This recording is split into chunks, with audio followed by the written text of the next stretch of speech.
Hi, this is Roger with another video on fitness, health, and nutrition. And today is why I skip back day. And I'm going to start off referencing a video I did a few years ago, October 2014. There I am. I'm going to put that clip right in here. Me doing some pull-ups. I'm on some rings. Or pull-up bar, actually, down by Stanley Park.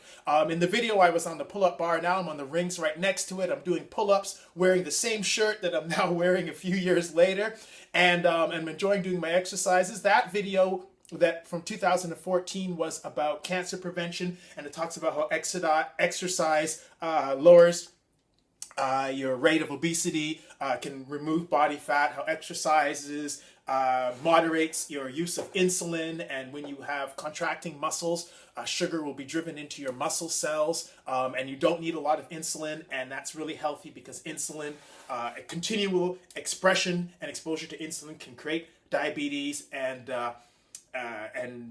obesity, and those are risk factors for you lowering your quality of life and having poor health. Anyway, so that video is a few years old. This focus is on sustainability, and I'm talking about back day as something that we have to talk about sustainability. What I mean by sustainability is what are you going to do for your exercise routine next week? And not just next week, what about next month, next year, next decade? What about 2 decades down the road? Do you have the exercise routine and probably more importantly, the exercise attitude that's going to keep you being active, keep you being healthy for the long term? Most of what I see online in terms of fitness videos, and there's a lot of good stuff out there, is aimed at younger men. These are guys in their 20s and 30s, and they're showing you how to really get pumped up and how to shred and how to build and how to have really nice physiques. And that's great if you're in your 20s and your 30s. What about if you're in your 40s, 50s, 60s, and beyond? What are you going to do then? And I think that's where sustainability comes in. I don't know that you want to be spending 4 or 5 days of the week in the gym when you're in your 50s. That's your career building time, that's your family time, that's developing all other aspects of your personality. Particularly if you've been doing that for years, really, is that something that you want to be spending all that time in the gym for? So you're going to have to find other ways of maintaining your muscle mass and other ways of maintaining fitness. 5 days a week at the gym, ain't nobody got time for that. So I'm going to point to a couple of studies, and first I'm going to give you my rationale for skipping back day. I don't per se skip back day as much as I incorporate exercises for my back as well as my arms and my pecs and my chest and my legs into my overall routine. I personally don't do leg weights. It's because I run and I cycle, and that keeps my legs fairly muscular and fairly healthy. I do some intervals when I'm running, and I run up some hills. I also do some stairs. I always take the stairs rather than the elevator, and I find that's sufficient leg muscle for me. Some of you may think that you need a little bit more leg muscle and you're going to do some leg weights at the gym. It's your decision. But once again, you have to come up with an exercise routine that fits your lifestyle. If I'm already running a couple of times a week, I'm not going to spend any time on the leg press. My legs are already going to be healthy from the running and the elevation gain that I include in my running. Why not a special back day? Well, if you have a special back day or a pec day or an arm day, what you do is you take your workout and you divide it up into various body parts. Wednesday, it's chest and arms, and Thursday, it's back and legs, and so on and so forth. That increases the number of days that you are showing up at the gym and ultimately increases the amount of time you spend at the gym. So I think a better way and a healthy way of doing that is incorporating all the major body parts into one exercise routine. So I've got it down now that I've got about 6 to 8 exercises that I do every time I come into the gym. Now I vary them from month to month, and I'll talk about how I'll do that in another video.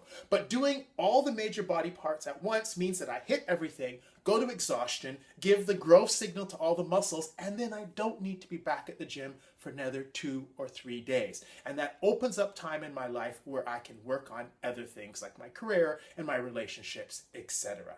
So my sustainability tip, my first sustainability tip is this new focus on sustainability I'm having for this coming year is come up with an exercise routine that not only gives you support in terms of your health and gives you support in terms of building the body you want, but is something that you can keep going in terms of your time commitment. And for that, I recommend condensing your routine to something where you hit all your major body parts with each workout.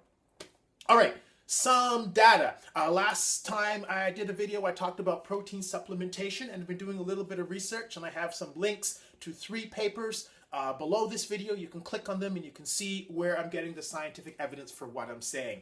Protein supplementation makes little difference at low levels of resistance training and low levels of fitness. There's one of the papers that talks about how people who are untrained or people who are at low and moderate levels of working out aren't getting any benefit in muscle size and strength from protein supplementation.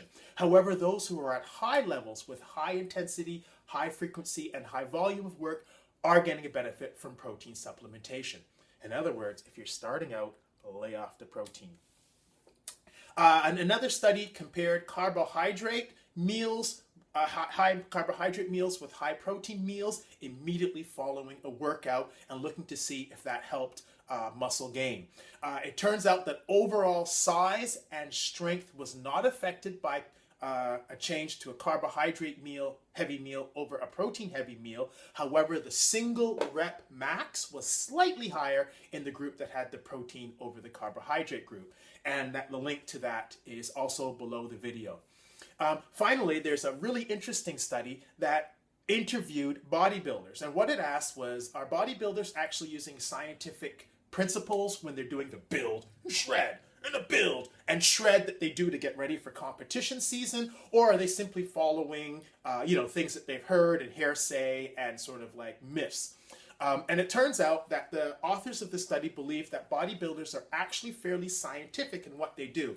And not because they read scientific articles, but because they are going from experience. So they're doing what works, what they've observed worked for others, and what they've observed worked for themselves. So a lot of the advice you're going to be getting from people who build and shred is actually going to be decent advice, provided they've been at it successfully for a length of time. So those are 3 interesting studies I thought I would add into this video. And so there we are, our first tip on sustainability. Condense the workout to 1 day and hit all your major muscle groups in that 1 day. So you're working on your back and your legs and your arms and your glutes and your chest, and you're doing all in 1 day. And that way you can, after that day, you've got 24 to 48 hours where you don't go back on the weights, do other aerobic exercises, get on with the rest of your life before you're back into the gym doing your load-bearing exercises again. And there's an article that supports that. This has been Roger with another tip on fitness, health, and nutrition, encouraging you to subscribe, encouraging you to watch other videos, and encouraging you to eat fresh fruit and exercise.